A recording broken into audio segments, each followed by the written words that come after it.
Hey, what's up you guys? Cool Cat here with a really fun little orange-purple mid-range deck for Mythgard. So let's start it off and go over the list and then play some games. So to begin with the path, we go with Journey of Souls here. We got a lot of little token guys, and that really helps us with our card advantage. Once we go through the mid game and start running low on resources, it'll really help get those drops back in our hand from our boneyard. And then for the power, we're going to go with impel. Movement in this deck is going to be very important to get around blockers, or even to clear some minions on the enemy side and get some stuff in our boneyard for our Journey of Souls. And to begin, we'll go with the Eager Recruit. It's just really efficient card. You drop it down, you get another card in your hand, a good 2-drop, get you 2 bodies on the field to either chump their big stuff later in the game, or even just start putting the pressure down early. And then we have our sandscape here. It makes 3 lanes into a desert, which is really good to get some damage on the opponent's face when you got a little board stall. You can chump, you can throw down an Eager Recruit to chump on a desert, to make them take that 1 damage to face. And then we have our Vital Broxa, very good to control the early board against token decks or just little weenie decks. So you throw it down, clear some minions, and then when they play minions, it heals back to full health. We have our hideout here, really helpful with our card advantage again. Get you some 3/2 tokens in your hand, and also it'll give you swift if you replace it with a desert. So that'll help you get around some blockers from the opponent to help with our breach effects later on in the deck. We have 2 of the recruiters here, which is very good card draw. 2 mana, 2/3 draw a card. It's usually something that you want to include into pretty much anything. And it'll also, it makes it a rebel. I don't think that tag really helps too much with our list, but next we'll go to the serendipity ifreet. I'm not sure if I'm pronouncing that right, but you divination 3, and then when you draw a card, you lose 1 life, so that's the downside on this 3 mana 4/4. But it really helps smooth out your draws to get what you need on top of your deck, and it's also just a big fat body to throw down on turn 3. That's really hard for most decks to deal with a 4/4 on 3. And then of course we have our peri, which is very important. You throw that into pretty much any orange deck you have. You draw a card, and then you pick pretty much what card to draw after that. So that's 2 cards in your hand, 4 mana, 2/2 is not great in stats, but to draw 2 as well just really helps you get a little ahead in the mid game. Then we have our seal of exile, really great removal. It can essentially remove 2 to 4 cards from the game, which is going to help you out with a lot of flood decks. It can help you get rid of some very key cards for the opponents, and then make sure that they don't play those cards again. And then we have our temptation. You're going to throw temptation into pretty much any orange list you play. It helps you get around fat blockers. It helps you get a little extra damage to push for lethal towards the mid-end game. And it's just a very efficient thing to do, and it also it returns the minion to the opponent's hand, so that they would have to replay it and then wait for the summoning sickness to wear out again. Then we have kind of an MVP in this list. I have a lot of fun with this guy, mardykhor. Deal 2 damage to another minion, removes a small guy, or helps you trade one of your smaller, maybe Eager Recruit or a broxa into something and clear it off the board. And if you do throw it on a desert, it'll get you 3 extra face damage, 3 extra damage to help clear another minion on the board. It's just very efficient. 5 mana 4/4 is not the best, but 5 mana 4/4 deal 5 is pretty great. You have Racer in Shadow, essentially an ignition on purple. You throw this guy down on the pursuit, you go second, throw this guy down. It's basically just a free 2 damage, because it'll bounce right back in your hand due to the Journey of Souls. If you're on the pursuit, you start with 2 souls. Once you hit 3 souls, it will return the bottom minion on your boneyard to your hand. So if you're on the pursuit, you'll get a free 2 damage to their face, or just a free trade. And then you have the simuzen. Again, I'm not sure if I'm pronouncing this correctly, but 1 mana 2/2, add a healing potion item to your hand. This healing potion really helps with some value trades. You know, say you trade in your serendipity into a little weenie 2/3, you know, maybe a 3/4 even, or not a 3/4, yeah, 3/4. And that'll heal it right back up to full to let you trade again. And then you have your Sword Saint. This is very, very key to this list. That Biting Blade really helps out towards the mid-late game. You know, if you're getting low on life, it'll help you heal up a little bit. It'll give you that extra damage to trade, maybe that extra damage phase to get lethal. And then moving forward, we have Misfortune. I like this card a lot. It's a lot of fun to play. Give an enemy minion fragile 3, and then, you know, when it dies, it deals 2 damage to its controller, and then you get it back in your hand. It's, again, more of that card advantage that'll help you out towards the mid-late game to help you push that extra damage, clear that extra minion. Fragile 3 is a big game changer, especially, you know, moving forward into our other minions. We'll get to that part. Even with the mardykhor. You know, that Fragile 3 is going to make that a 5 damage enter the battlefield, or a 6 damage demise effect, which is very, very helpful when it comes to clearing those big fat blockers, living mountains, and recursion decks, and things like that. And then you have the rogue vocaloid, very good with the impel power, you know, because the minion in the opposite lane has its strength locked to 0, so that can pretty much guarantee that you know, some minion they're going to be losing a lot of power on their end of the battlefield once you throw this down. And then it also has the blast 3 to clear out you know, those little weenie wide decks. To just completely clear out 3 lanes is going to be extremely helpful, you know, in the early mid game against those decks. Then you have my favorite card here, the Shinobi of Wind, the stealth teleport, breach 2, deal 2 to anyone, which includes your own cards to get some demise effects like the mardykhor for little cheeky lethals, you know, or even just throw that face, or with the Misfortune, make that a quick 5 damage to an enemy, and then you still get that 2 damage to face. So it's just one of my favorite cards with the teleport and the impel.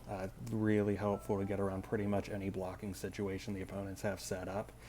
So it's just extremely easy to get off, and it's just very efficient, especially for a common. You're going to pretty much guaranteed to pull at least one of these in your matches, and it's one of my favorite cards, the star player in this deck. Then you have another really fun card, the Pentacle of Flavors. You know, so it gives armor 1, focus 2, regen 3, slayer 4, and blast 5. So the main players in the Pentacle of Flavors, I think personally, is going to be the regen 3 and the slayer 4 and the blast 5. You know, so you throw this, for example, on your Shinobi of Wind. You know, you teleport it to an open lane. You get that extra focus damage to face, and then you can throw the 2 damage elsewhere. And, you know, maybe you're able to trigger that blast 5 on a minion next to the one you're attacking to. You know, and then the regen helps as well. If you get any damage on it, it'll heal it right back up. And then you have late game bomb if you ever need the assistance here with the daigoju supreme. You know, 4 mana, deal 4 damage to your opponent and any minion in the opposing lane, so that's very good with the impel effect as well. And it also has regen 2 on that 6/9 body, is going to make it very hard to bring down. You know, so that's just an extra win condition there for the deck. So let's go ahead and save the list. Let's hop into a game and watch it go. All right, let's see what we got. So they're also running the journey, and then they have the mend power. So they're probably going to go something wide weenie deck. And yeah, there's a yep, and it begins. Okay, so what we can do here, I'm considering bouncing the hideout. We really want to replace that with a desert enchantment for the extra upside, and we don't have anything like that in our hands, and we're really looking to drop this eager recruit on 1 to fully trade with that with this guy here, the magpie commando. So we'll drop that and then drop that to block. Reporting. And then we'll get a free 1/1 And we also have the souls advantage here on the pursuit. We have 2 extra souls to start the game, so this is going to come back as soon as it dies, giving us another little token to throw down. I'm really looking to get this rogue vocaloid down on turn 3, so we're going to have to burn shinobi, hope we can pull something so we don't have to burn on Misfortune.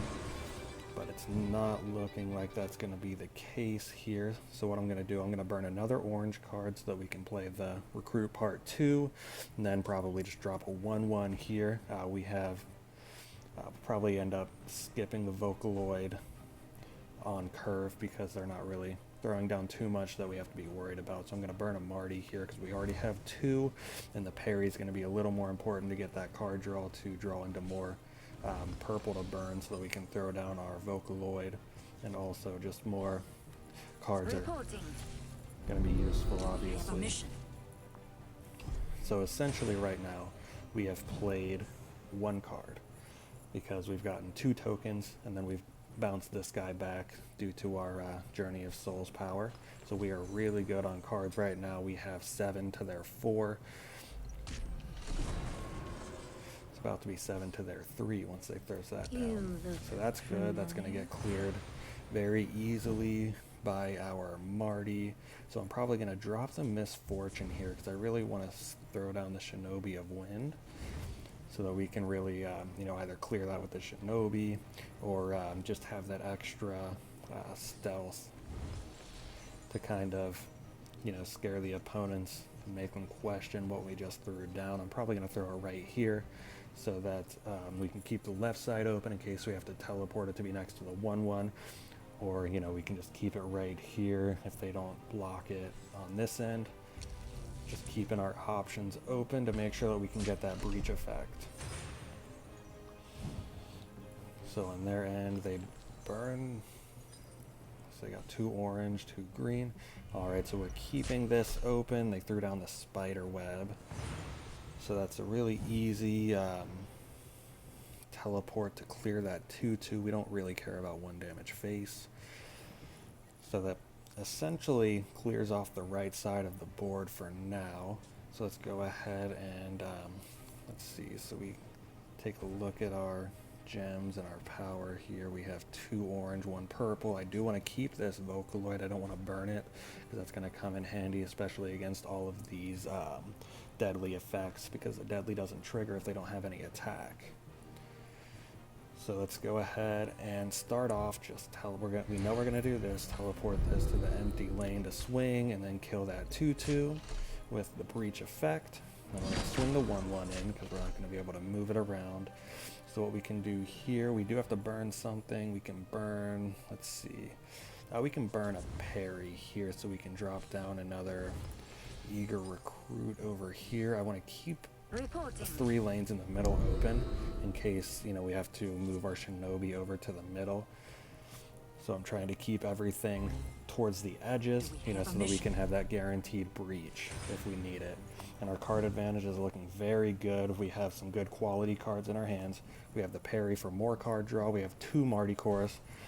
And there's the Led Astray shuffling back that, but that's fine because that used all of their mana for the turn. And that is actually back in our deck, so we can just go ahead and play it again once we pull it. Alright, so we have our other purple burn here for our vocaloid. We don't need to play it yet because there's nothing too threatening on their board, so we'll burn that.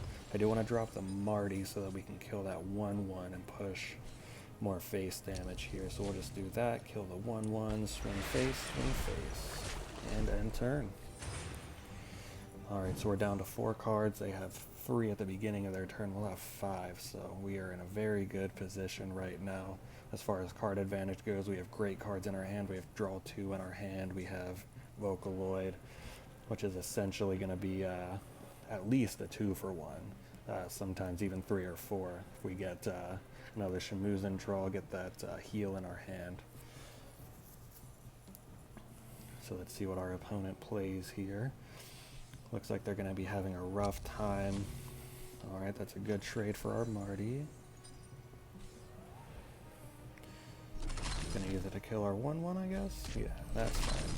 That 1/1 got some work in. Alright, so what can we do here? So we can impel our Mardy and then throw down the Vocaloid so that the veteran's attack goes down to 0 for a free trade, which looks like that's probably what I'm gonna do. Let's see, we could, yeah, that's gonna be the most efficient play. So impel, scoot him over, drop that boy down, lower his attack to 0, and free trade, 1 damage face. And we're in a really good spot right now. They have 2 cards in hand. Their soul's just triggered, which just gave them a 2/2, so we're not too worried about a 2/2. Yeah, our souls isn't going to give us too much. It'll give us 2 cards, so that's good. Getting 2 cards from souls as opposed to 1 card from souls is really, really great for an aggro mid-range deck that we're running. You know, so the souls that's the reason I went with the souls as the path, like a disc, you know, or even the seasons, because it just grants us a little more card advantage, especially if we do get the recruit down on curve on 1. Alright, so what does this do? Deal 2 damage to anyone. Okay, so that'll cut out our simuzen here. That cuts out our sword saint. Pretty much everything. So we may have to Mardy that. But that'll just bring it down to 0-1. We're in a really good spot. They have no cards. They do have a mana sink in the flame spar. So it's not as good as it seems. So what I'm going to do, I'll go ahead and, let's see. I think I want to drop the peri just so that we can get the card draw to give us a little bit more options. I really want to find a desert so that I can drop a Mardy on it. So I'll go ahead and drop the peri, draw some cards. That's a Mardy, that's very helpful. And here is our desert. So what I will do now, I do want to throw down this simuzen so that way they can't kill, well, they can kill both of them, but it will take a majority of their mana. And that's exactly what we want to do, use their turn doing some very inefficient trades. So I'm going to move this over here. I'm going to swing just so that we have a wider range of access to the enemy. Yeah, so they can kill both of these. They could even kill my Mardy, but it will take almost their entire turn, so I'm not too worried about it. Okay, so they're probably just going to do 3. Yeah, they're just going to kill that, or they're going to kill my Mardy. No, okay, so they're really trying to protect it, which finishes my souls. Okay, so what we can do here, I'm most likely going to throw down my ifreet right here and then drop the sands under my Mardy. So I'm going to throw this down right here in case. Okay, so right here I'm really thinking either a hideout or a racer. I'm not too worried about a single point of removal. They don't have anything in their hands that I want to get rid of. They don't look like they're playing anything that I would want to sacrifice any gems or mana for to completely get rid of, so I'm probably going to go with the racer for the extra damage. No, I'm going to go with the hideout for the swift so that we don't get blocked, and I am going to throw down the sandscape right here, face, and you go.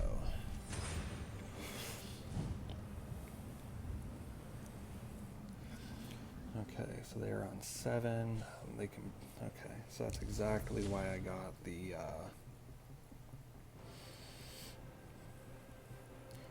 hideout, so I can just run around this guy.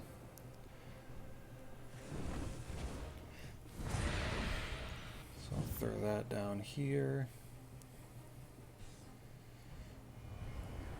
Run around. What?